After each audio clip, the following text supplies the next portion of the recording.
Good morning, students. Myself, Dr. Sunaina Khatri, Assistant Professor in ABSD, Government PG College, Badmer.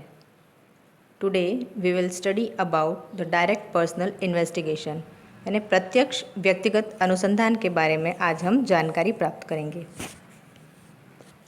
इस रीति के अंतर्गत अनुसंधानकर्ता स्वयं या प्रगणक सूचना देने वालों से प्रत्यक्ष रूप से संपर्क स्थापित करके सूचना संग्रहित करता है।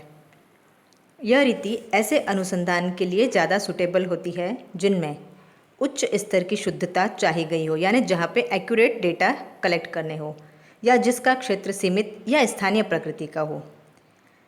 थर्ड, जहाँ समंकों को गुप्त रखना हो। फोर्थ, जहाँ समंकों की मौलिकता यानी उसकी ओरिजिनलिटी पर अधिक जोर देना हो। नेक्स्ट, जहाँ अनुसंधान के विषय व क्षेत्र की जटिलता को ध्यान में रखते हुए यह आवश्यक समझा जाता हो कि अनुसंधानकर्ता स्वयं व्यक्तिगत रूप से उपस्थित रहकर तथ्यों का संग्रहण करे, यानी वह खुद जाकर जो है डेटा कलेक्ट करे। सीमित क्षेत्र में पारिवारिक आय व्यय, चिकित्सा सुविधाएं, मजदूरों के रहन सहन की स्थिति, पत्र पत्रिकाओं के पढ़ने की प्रवृत्ति आदि से संबंधित अनुसंधान अधिकतर इसी रीति द्वारा किए जाते हैं। लेप्ले नामक सांख्यिक ने यूरोप में इसी रीति द्वारा मजदूरों के आय व्यय संबंधी समंक संग्रहित किए थे। आर्थर यंग ने इसी रीति का प्रयोग कृषि उत्पादन के अध्ययन में किया था। अब इस विधि के क्या क्या गुण यानी मेरिट्स क्या है उसका हम अध्ययन करेंगे।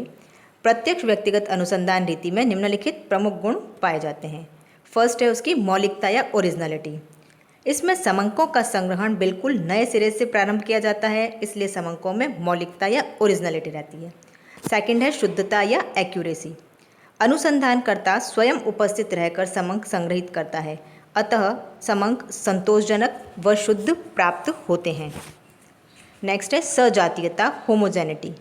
इस रीति में समंक एक ही व्यक्ति द्वारा संग्रहित किए जाते हैं, इसलिए संग्रहित समंकों में सजातीयता पर्याप्त मात्रा में पाई जाती है। नेक्स्ट है लोचशीलता यानी फ्लेक्सिबिलिटी। यह प्रणाली काफ़ी लोचदार है। अनुसंधानकर्ता आवश्यकता पड़ने पर संतोषजनक सूचना प्राप्त करने के लिए प्रश्नों में थोड़ा बहुत संशोधन भी कर सकता है। अतिरिक्त सूचनाओं की प्राप्ति यानी एडिशनल इन्फॉर्मेशन कलेक्ट करना। इस रीति के द्वारा मुख्य सूचना के अलावा अतिरिक्त बिना समय और धन के भी बहुत सी अन्य सूचनाएं भी संग्रहित हो जाती है, जिन्हें अन्य किसी अनुसंधान में आवश्यकता अनुसार प्रयोग किया जा सकता है। नेक्स्ट है सूचना की सत्यता की जांच यानी test of correctness of the information. अनुसंधानकर्ता अपने चातुर्य व अनुभव के आधार पर समंक संग्रहण के दौरान सूचना की सत्यता की जांच कर सकता है, यानी जब वो डेटा कलेक्ट करता है तब वह यह जानकारी प्राप्त कर सकता है कि डेटा जो है वो भरे गए वो सही है या नहीं है। नेक्स्ट है शीघ्रता यानी क्विकनेस।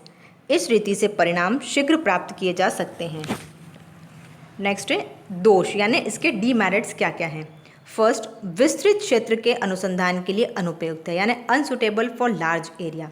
यह रीति केवल सीमित क्षेत्रों के लिए ही उपयुक्त रहती है, विस्तृत क्षेत्रों के लिए सर्वथा अनुपयुक्त रहती है। सेकंड, व्यक्तिगत पक्षपात यानी पर्सनल जो बायसनेस। इस रीति से संग्रहित सूचनाएं अनुसंधानकर्ता के व्यक्तिगत पक्षपात से प्रभावित हो सकती है, जिससे परिणामों के दूषित एवं एकांगी होने की आशंका रहती है। थर्ड है अपव्यय यानी वेस्टफुलनेस। इस रीति में समय और धन का अधिक अपव्यय होता है, क्योंकि पर्सनली जाकर डेटा कलेक्ट किए जाते हैं, तो समय के अपव्यय के कारण परिणाम में भी विलंब हो जाता है। नेक्स्ट है भ्रामक निष्कर्ष यानी डाउटफुल रिजल्ट। इसमें अनुसंधान का क्षेत्र सीमित होता है, यानी लिमिटेड एरिया में रिसर्च किया जाता है कि संग्रहित समंक पूरे समग्र का सही प्रतिनिधित्व न कर सकें। ये संभव हो सकता है और निष्कर्ष भी इससे भ्रामक हो सकते हैं। अब इसमें सावधानी यानी प्रिकॉशंस हमको क्या क्या रखने चाहिए, तो इस रीति का प्रयोग करते समय हमें निम्न बातों का ध्यान रखना चाहिए। फर्स्ट है अनुसंधानकर्ता को परिश्रमी होना चाहिए, यानी वो खुद डेटा कलेक्ट करने के लिए जो वो उसको एफर्ट्स करने पड़ेंगे। व्यवहार कुशल होना चाहिए, धैर्यवान होना चाहिए, ताकि वह सूचना देने वालों का सहयोग और विश्वास प्राप्त कर सके। प्रोफेसर किंग ने इस रीति की सीमित उपयोगिता पर प्रकाश डालते हुए लिखा है कि व्यक्तिगत निरीक्षण में अतिरिक्त परिशुद्धता रहने के कारण इस प्रकार के अनुसंधान प्रशंसनीय है, यानी इसमें व्यक्तिगत निरीक्षण का मुख्य रोल रहता है, परंतु सीमित क्षेत्र में ही इनका उपयोग किया जा सकता है, जिसमें उचित प्रतिनिधित्व होना कठिन है। इनमें व्यक्तिगत पक्षपात की अधिक संभावना रहती है। अनजाने में परिणामों में अनुसंधानकर्ता की भावना व द्वेष को भी स्थान मिल जाता है, यानी उसकी पर्सनल बायसनेस भी इसमें जुड़ सकती है। नेक्स्ट, सेकंड सावधानी रखनी चाहिए हमको कि इस रीति में सूचनाएं साक्ष्यों से संग्रहित की जाती हैं, अतः सूचना की परिशुद्धता साक्ष्यों पर निर्भर करती है। तो साक्ष्यों का चुनाव करते समय हमें किन किन बातों का ध्यान रखना चाहिए, यानी साक्षी जो है वांछित समंकों की जानकारी रखता हो, वह उसको पक्षपात रहित होना चाहिए। नेक्स्ट है, साक्षी अनुसंधान के प्रति उदासीन नहीं होना चाहिए, यानी रिसर्च के लिए उसका थोड़ा सा झुकाव होना चाहिए। नेक्स्ट है, साक्षियों की संख्या पर्याप्त होनी चाहिए। फिर है, जो उसमें प्रश्न पूछे जाते हैं अनुसंधान में, वो प्रश्न सरल होने चाहिए, स्पष्ट होने चाहिए, संख्या में कम होने चाहिए और अनुसंधान क्षेत्र की भाषा में होने चाहिए, जिससे सही और उचित उत्तर प्राप्त किए जा सकें। नेक्स्ट जो सावधानी रखनी चाहिए वह है संदिग्ध व भ्रामक उत्तरों की सत्यता की जांच करने के लिए कुछ ऐसे प्रश्न भी पूछे जाने चाहिए जिससे उत्तरों की सत्यता की जांच हो सके। ये प्रश्न बड़ी सावधानी, चतुराई और सोच समझकर पूछे जाने चाहिए। नेक्स्ट है, अनुसंधानकर्ता को सूचना प्राप्त करते समय अपने व्यक्तिगत विचार और भावनाओं को व्यक्त नहीं करना चाहिए कि मेरी राय में ऐसा होना चाहिए या वैसा होना चाहिए, तो इससे सही सूचना प्राप्त नहीं हो पाएगी, तो उसको अपनी पर्सनल भावनाओं को इसमें व्यक्त नहीं करना चाहिए।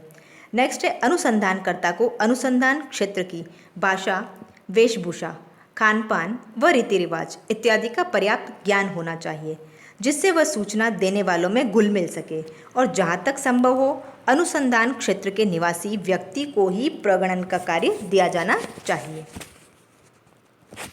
धन्यवाद।